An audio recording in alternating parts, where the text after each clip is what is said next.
ஓம் ஸ்ரீ குருப்பியோ நம. ஸ்ரீ மகாபிரிவாஜனம் மகாபிரிவாஜனம் மகாபிரிவாஜனம். இன்றைக்கி தெய்வத்தின் குரல் பாகம் 5 இல்லை சங்கர சரித்தம் என்ற தலைப்பில் பிரிவா சொல்கிறது மேலே வாசிக்கிறேன். இது பக்கம் 900 ஆரம்பிக்கிறது.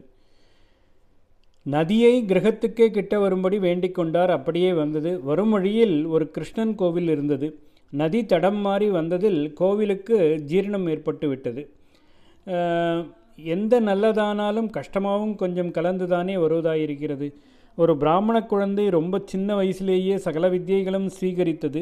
தாயாருக்காக நதியை திருப்பி விட்டது முதலான விஷயங்கள் சுற்றுப்புறங்களிலெல்லாம் கொஞ்சம் கொஞ்சமாக பரவ ஆரம்பித்து அந்த பால்யத்திலேயே அவருக்கு நிரம்ப மரியாதை ஏற்பட்டது. சமாச்சாரங்கள் அந்த பிரதேசத்து ராஜாவின் காதுக்கும் போயிற்று. தரிசனம் செய்ய வந்தான். ஆச்சாரியால் அவனிடம் சொல்லி கோவிலுக்கு ஜீர்ணோத்தாரணம் பண்ணுவித்தார். லோகத்திற்கே தர்மோத்தாரணம் செய்ய வந்து கணக்கில்லாத ஆலயங்களில் சாநித்தியத்தை புதுப்பித்து கொடுத்து வைதிக ஆராதனையை ஏற்படுத்தியவர் ஆச்சாரியால். அதற்கு பால்யத்திலேயே தம்முடைய பிறந்த ஊரில் இப்படி இனாகுரேஷன் நடத்திவிட்டார். அந்த கிருஷ்ணன் கோவில் இப்பவும் காலடியில் இருக்கிறது. ஆற்றுப்படுகையிலிருந்து கொஞ்சம் மேடான பூமியில் இருக்கிறது. ஆச்சாரியால் காலடியை விட்டு சன்னியாசியாக புறப்படும் போதுதான் கோவில் ஜீர்ணோத்தாரணம் பண்ணி கிருஷ்ணரை மறுபடி பிரதிஷ்டை பண்ணினதாகவும் கதை சொல்வதுண்டு. இப்பொழுது காலடியில் நதி ஓடுவதற்கு கொஞ்சம் தூரம் தள்ளியே அங்கே ஒரு காலத்தில் அது ஓடியதற்கு தடயம் இருந்திருக்கிறது என்று சொல்கிறார்கள்.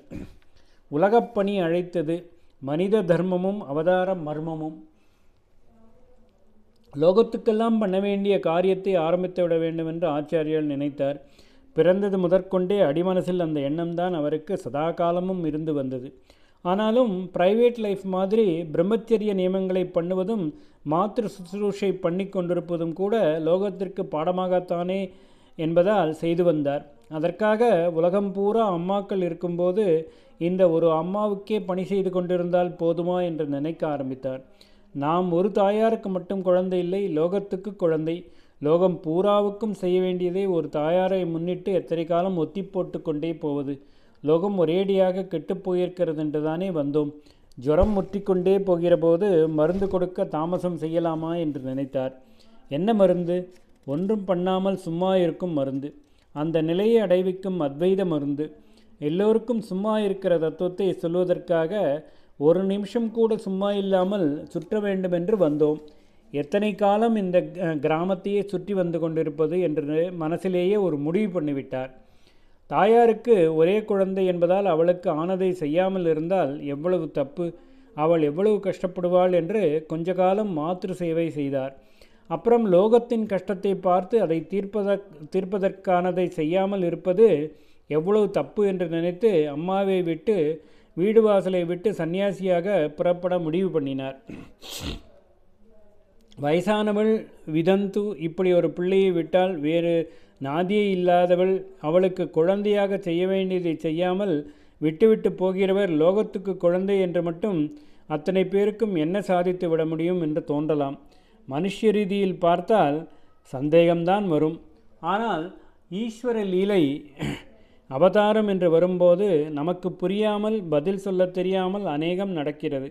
அவனுக்குத்தானே தெரியும் யாருக்கு என்ன கர்மம், எவருக்கு எத்தனை நாள் எப்படி தன் அவதார காலத்தில் பண்ணணும், எங்கே கருணை காட்டணும், எங்கே கருணை இல்லாத மாதிரி லோகத்துக்கு தோன்றினாலும் கூட அப்படித்தான் நிர்தாட்சிணியம் மாதிரி பண்ணணும் என்பதெல்லாம்.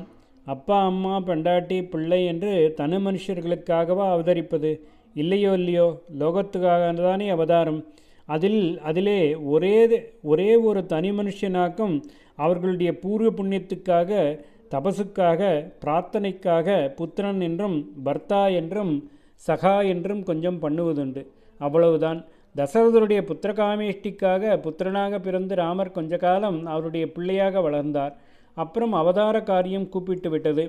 தசரதருடைய புண்ணியமும் தீர்ந்து போயிருந்தது. அதனால் நமக்கு பார்த்தால் ரொம்ப கடுமையாகத்தான் தோன்றினாலும் அவர் அழுது பிராணனை விட்டாலும் சரி என்று ராமர் வனவாசத்துக்கு போய்விட்டார்.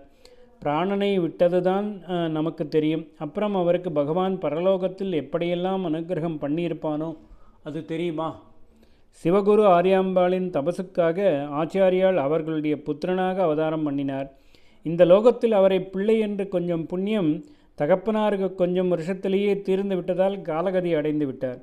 அப்புறம் சிவலோகத்துக்கு போனாரா, அத்வைதமாக கலந்து விட்டாரா என்பது நமக்கு தெரியாது. ஆகையினால் அவருடைய ஆயுசை இப்படி பறித்திருக்கக்கூடாது என்று சொல்ல நமக்கு வாயில்லை.